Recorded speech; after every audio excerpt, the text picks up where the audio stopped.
इन्नल हम्दलिल्लाह नहमदुहु व नस्तईनुहु व नस्तगफिरुहु व नऊज़ु बिल्लाहि मिन शुरूरि अनफुसिना व मिन सय्यिआति अअमालिना मन यहदिहिल्लाहु फला मुदिल्ल लहु व मन युद्लिल फला हादिय लहु अशहदु अल्ला इलाहा इल्लल्लाहु वहदहु ला शरीका लहु व अशहदु अन्न मुहम्मदन अब्दुहु व रसूलुहु अम्मा बाद।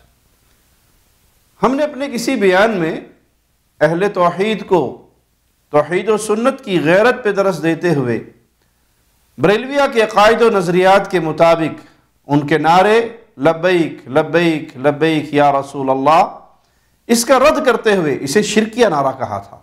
हमारे मद्दे मुकाबल और पुराने मकरूज डॉक्टर अशरफ आसिफ जल्लाली, जो हमारे कई जवाबात पर अब तक उनकी ज़ुबान पर खामोशी की मोहर लगी हुई है, वो हमारे इस क्लिप पर बरहम होते हुए अपने तकफीरी इमाम अहमद रज़ा खां बरेलवी की अखलाक से आरी गुफ्तगू की तकलीद करते हुए कहते हैं, लेकिन अगर वहां अल्लाह की तौहीद हो, अल्लाह की गुस्ताखी हो, शिर्क अकबर की पुकार बुलंद हो, तो अल्लाह के लिए गैरत तौहीद को जगाइए और उस शिर्क का रद्द कीजिए। और अगर इतनी जुर्रत नहीं है आपके अंदर तो जाइए ना।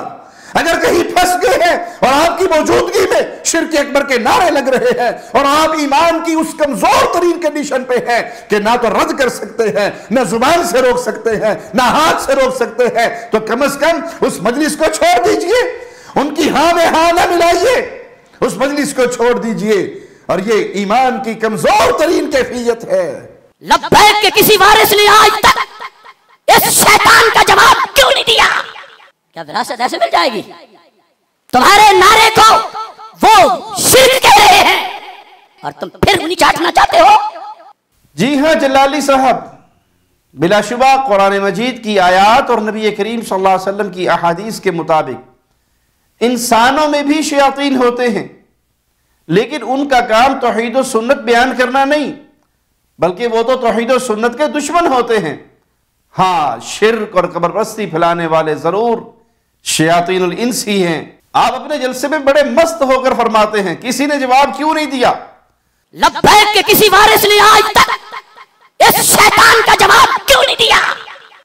तो सरकार पहले अपनी खबर लीजिए।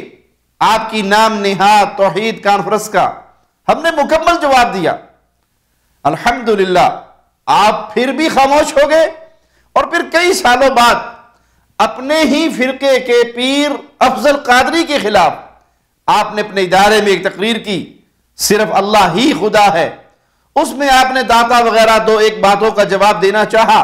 अल्हम्दुलिल्लाह, हमने उन बातों का भी मुकम्मल जवाब दिया और इल्मी दलाइल के साथ आपका ताक़ुब किया।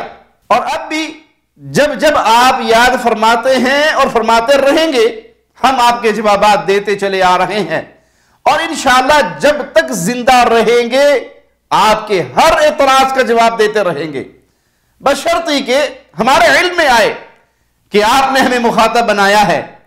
पता ही ना हो तो फिर भला जवाब कैसे दे सकते हैं? जरा जलाली साहब की ये ताजा बढ़ के भी सुन लीजिए। अब देखो, मैं जवाब देता हूं।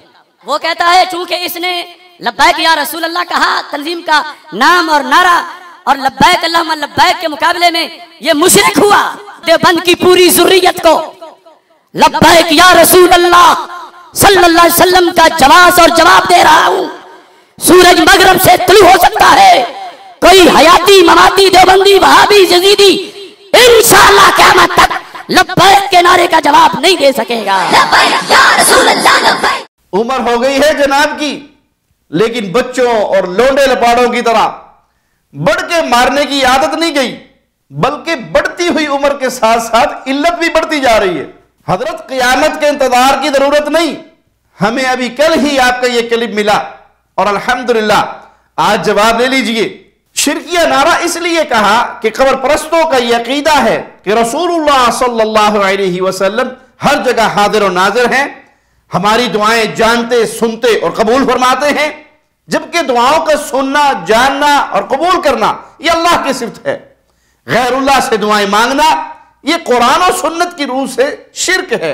अब आगे सुनिए, जलाली साहब कहते हैं, क्या सहाबा रज़ी अल्लाह ताला अन्हुम में से किसी के लिए जायज था कि वो सरकार को अल्लाह कहे? वहां तो सजदे से भी रोका गया। जो दीन सरकार की जाहिरी हयात में था वही बाद में आज भी है। बिलाशुबा रसूलुल्लाह सल्लल्लाहु अलैहि वसल्लम के सहाबा में से किसी ने भी नबी करीम सल्लल्लाहु अलैहि वसल्लम को ना तो अल्लाह कहा और ना उनकी इबादत की, बल्कि एक अल्लाह ही की इबादत की। बाहमी ताउन का मामला तो था ही, लेकिन ग़ैबाना दुआएं मांगने, हाजतें तलब करने और ये अकीदा रखना, ये सबूत है कि हम रसूलुल्लाह सल्लल्लाहु अलैहि वसल्लम से भी दुआएं मांगेंगे और उनकी गैर मौजूदगी में उनसे हाजात तलब करेंगे और रसूलुल्लाह सल्लल्लाहु अलैहि वसल्लम हमारी ऐसी दुआएं सुनकर हमारी हाजात पूरी फरमा देंगे। ऐसे बातिल अकायद सब के सब बात की इजादात हैं। सहाबा के ये अकायद नहीं थे, ये कबर परस्तों के अकायद हैं। सहाबा का मुबारक दौर इन अकायद से पाक था। रहा मामला इस बात का कि नबी करीम सल्लल्लाहु अलैहि वसल्लम की हयात तय्यबा में जो मामलात थे, अगर जल्लाली आज भी वही करे तो फिर जल्लाली साहब बताएं कि नबी करीम सल्लल्लाहु अलैहि वसल्लम की मुबारक जिंदगी में मस्जिद नबवी की इमामत कौन फरमाते थे? बताइए अब जलाली साहब क्या करेंगे? ईद की नमाज कौन पढ़ाते थे? जलाली बताए अब क्या होगा? पूरी उम्मत की क़ियादत कौन फरमाते थे? यकीनन नबी करीम सल्लल्लाहु अलैहि वसल्लम। तो अब किसी का हुक्मरान बनना कैसा होगा? जलाली जी अल्लाह के फजल करम से अहले सुन्नत अहले हदीस के इस खादिम के पास दलाइल की कोई कमी नहीं, अल्हम्दुलिल्लाह। लेकिन बात बहुत फैल जाएगी। बस एक हदीस सही बुखारी से पेश करके आगे बढ़ता हूं। हदीस नंबर है 2399। अबू हुरैरा रज़ियल्लाहु अन्हु फरमाते हैं कि रसूलुल्लाह सल्लल्लाहु अलैहि वसल्लम ने फरमाया, मा मिन मुमिनिन इल्ला व अना औला बिही फी दुनिया वल आखिरा इक़राउ इन शिअतुम। कोई मोमिन ऐसा नहीं मगर ये दुनिया और आखिरत में मैं उसका ज्यादा हकदार हूं। चाहो तो ये आयत पढ़ लो, अन्नबिय्यु औला बिल मुमिनीना मिन अनफुसिहिम। ये नबी मोमिनों पर उनकी जानों से ज्यादा हक रखने वाले हैं। फिर रसूलुल्लाह सल्लल्लाहु अलैहि वसल्लम ने फरमाया, फअय्युमा मुमिनिन मात व तरक मालन फलयरिसहु असबतुहु मन कानु। तो जो भी मोमिन फौत हो जाए और माल छोड़ जाए तो उसके असबा यानी रिश्तेदार जो कोई भी हो वो उसके वारिस बनेंगे। जल्लाली जी जरा कान नेड़े करे अजे और गौर से सुनना कि रसूलुल्लाह सल्लल्लाहु अलैहि वसल्लम क्या फरमा रहे हैं। वमन तरका दैनन औ ज़ियान फलयअतीनी फअना मौलाह। और जो कर्ज या बाल बच्चे छोड़ जाए तो मेरे पास आए, मैं उनका वली हूं। जल्लाली साहब अगर आज कोई कर्जदार फौत हो जाए तो बताइए कि वो रसूलुल्लाह सल्लल्लाहु अलैहि वसल्लम के पास कैसे जाएगा, कर्ज की रकम कैसे हासिल करेगा ताकि इस मैयत को कर्ज से बरी किया जा सके और इस गरीब मैयत के बेवा और बच्चों की कफालत का बंदोबस्त हो सके। यह सवाल खास आपसे इसलिए है क्योंकि आपने फरमाया, जो दीन सरकार की जाहिरी हयात में था वही बाद में आज भी है। जलाली साहब की बात दोबारा सुन लीजिए। जो दीन सरकार की जाहिरी हयात में था वही बाद में आज भी है। तो फिर बताइए आज कर्ज की रकम कैसे सरकार अलैहिस्सलाम से हासिल की जाए? अगर जल्लाली और बाकी कब्रपरस्त इंसाफ से काम लें तो मानना पड़ेगा कि यह हुक्म रसूलुल्लाह सल्लल्लाहु अलैहि वसल्लम की हयात तय्यबा तक ही था। बाद में इस्लामी हुकाम की जिम्मेदारी है कि उस बेवा और यतीम की किफालत करें, लेकिन जल्लाली समेत कब्र परस्तों से इंसाफ की कोई तवक्को नहीं। जल्लाली ने जिस बात को बुनियाद बनाया, अल्हम्दुलिल्लाह हम दलील से उस बात को गलत और बातिल साबित कर चुके हैं। ये बात बनाई थी अपनी दलील बनाने के लिए, तो इसी बुनियाद पर आगे जल्लाली ने कहा, जब सहाबा ने मेरे नबी अलैहिस्सलातु वस्सलाम को बार बार बार बार बार लब्बैक या रसूल अल्लाह कहा, तुम आज भी लब्बैक या रसूल अल्लाह लब्बैक लब्बैक लब्बैक या रसूल अल्लाह लब्बैक। अब देखिए ये हदीस नंबर बुखारी शरीफ की 128 है। जल्लाली साहब ये हदीस हमारे बच्चे बच्चे जानते हैं, आप इसके देख लीजिए। मुआद बिन जबल एक मौके पर हर बार नबी करीम सल्लल्लाहु अलैहि वसल्लम के जवाब में अर्ज करते हैं, लब्बैक या रसूल अल्लाह व सअदैक। ये आपकी हयात तय्यबा का वाकया है और पहले नबी सल्लल्लाहु अलैहि वसल्लम उन्हें मुखातब फरमाते हुए या मुआज़ इब्न जबल, ये भी कहा था सल्लल्लाहु अलैहि वसल्लम ने। आज नबी करीम सल्लल्लाहु अलैहि वसल्लम किसी को इस तरह नाम बनाम नहीं पुकारते, तो जवाब में यह कहने की भी जरूरत नहीं पड़ती, लब्बैक या रसूल अल्लाह, हाजिर हूं मैं अल्लाह के रसूल।